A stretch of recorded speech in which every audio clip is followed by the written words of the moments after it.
Hello dear students of class 7th।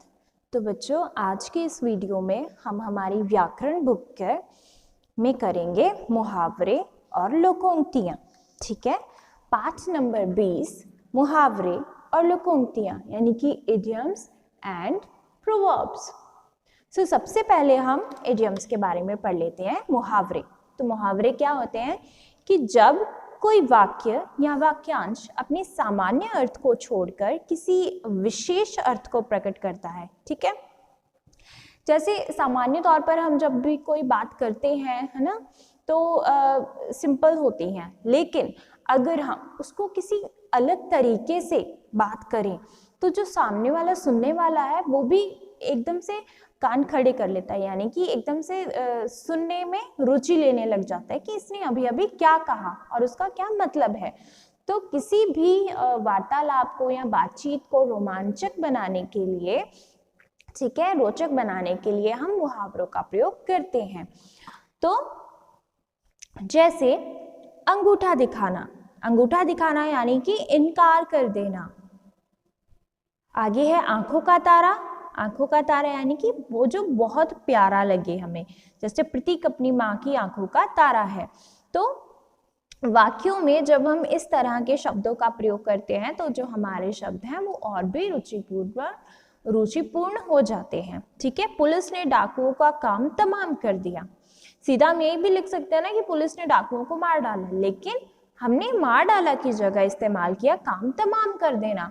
तो जब हम ऐसे शब्द का इस्तेमाल किया तो इसमें क्या हुआ, विशेष अर्थ प्रकट हुआ, है ना। हमारा जो वाक्य है वो सरल से विशेष बन गया। तो आइए अब हम कुछ मुहावरे पढ़ लेते हैं। जैसे अंधे की लकड़ी, अंधे की लकड़ी यानी कि एकमात्र सहारा। जैसे श्रवण अपने माता पिता की अंधे की लकड़ी था।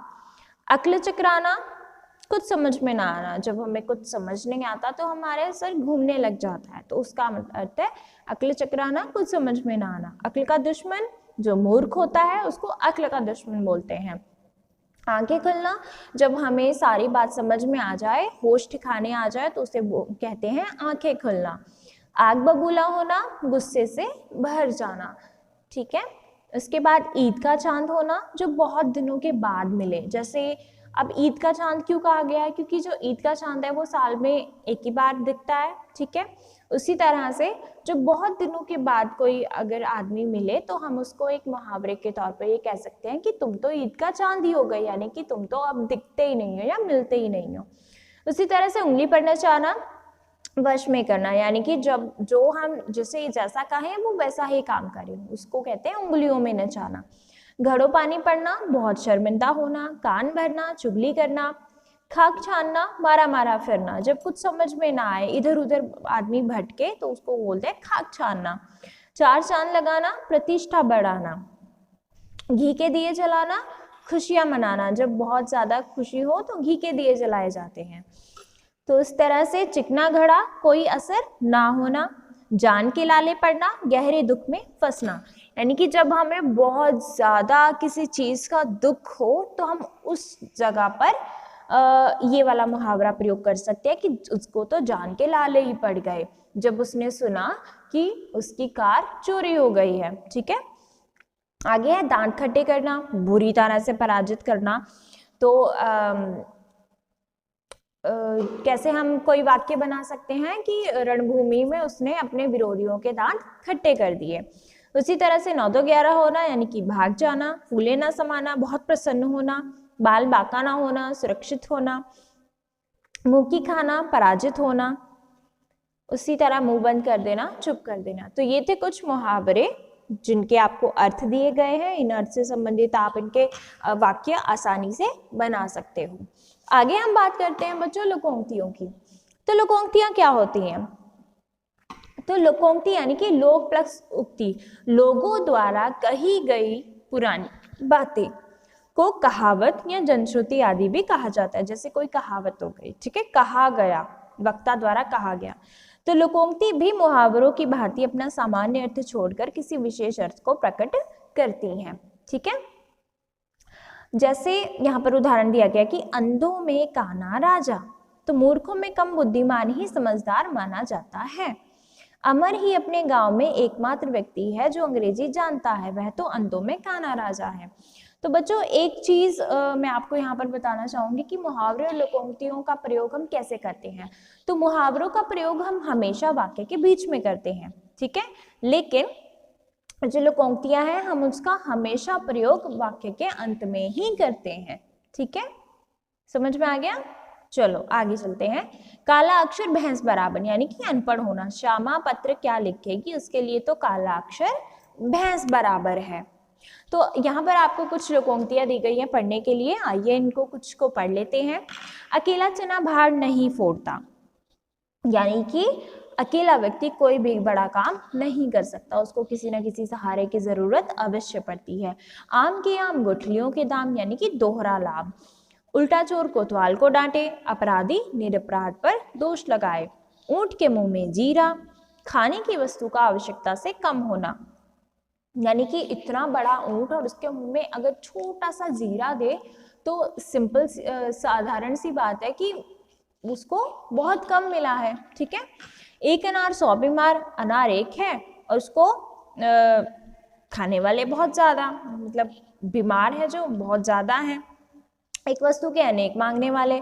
ऊंची दुकान फीका पकवान, दिखावा अधिक करना लेकिन उसके लाभ कम होना, काम कम होना। एक पंथ दो काज, एक साथ दो लाभ प्राप्त होना, ठीक है। उसी तरह से घर का बेदी लंका ढाए, आपसी फूट का परिणाम भयानक होता है। घर का बेदी, अगर आपका दोस्त, आपका मित्र जो आपके बारे में सब कुछ जानता है, या फिर आपका चाहने वाला रिश्तेदार अगर आपके विरुद्ध हो जाए तो वो आपके सारे जो चीजें हैं वो खराब कर सकता है। तो घर का भेदी लंका ढाए, जैसे जो रावण का भाई विभीषण था उसके सहारे ही जो श्री राम थे और या फिर हनुमान थे वो लंका तक पहुंच पाए थे, उन्होंने लंका को तहस नहस कर दिया था। उसी तरह से किया गया है ये। चोर की दाढ़ी में तिनका, यानी कि अपराधी स्वयं शंकित रहता है। जो चोर होता है अगर उसने कोई चोरी की है तो वो हमेशा ही भय में रहेगा कि हाँ कहीं मेरी चोरी पकड़ी ना जाए। जिसकी लाठी उसकी भैंस, जो ताकतवर होता है, ठीक है बच्चा, उससे वो किसी से नहीं डरता, ताकतवर से सब डरते हैं। चिराग तले अंधेरा, अपनी बुराई ना दिखाई देना। जैसे कोई चिराग है, जैसे आपने देखा होगा बच्चों दिया होता है ना, रात को वो चारों तरफ तो रोशनी करता है लेकिन उसके नीचे, उसके खुद के नीचे अंधेरा होता है। तो इसका साफ साफ अर्थ है कि अपनी बुराई को नहीं देखते हम। दूर के डोल सुहावने, दूर से सभी वस्तुएं सुंदर लगती हैं। उसी तरह धोबी का कुत्ता ना घर का ना घाट का, इसका मतलब है कहीं का ना रहना, ठीक है। नाच न जाने आंगन टेढ़ा, काम ना आने पर बहाने करना, कि काम तो आता नहीं है और गलती काम की ही निकाल दो कि ये काम करने के लायक ही नहीं है। नाचना नहीं आता लेकिन सीधा बोल दो कि आंगन ही टेढ़ा है, फ्लोर ही टेढ़ा है। तो सांप मरे लाठी भी ना टूटे, यानी कि बिना हानि उठाए काम भी बन जाना। तो बच्चों इसी तरह से बाकी के भी आप पढ़ना, ठीक है, सारे आपने पढ़ने हैं, अपनी कॉपी में लिखने हैं और इनको लर्न करना है। फिर इन्हीं की सहायता से हम जो आगे हमारा अभ्यास कार्य है वो करेंगे। पहले आप खुद करने की कोशिश कीजिएगा, अगर आपसे नहीं होता तो फिर मैं आपको रिटन असाइनमेंट सेंड कर दूंगी, आप उससे हेल्प ले सकते हो। ओके स्टूडेंट्स, तो ये थे हमारे आज के पाठ मुहावरे और लोकोक्तियाँ। आई होप सबको समझ में आ गया होगा। Okay, thank you and have a nice day.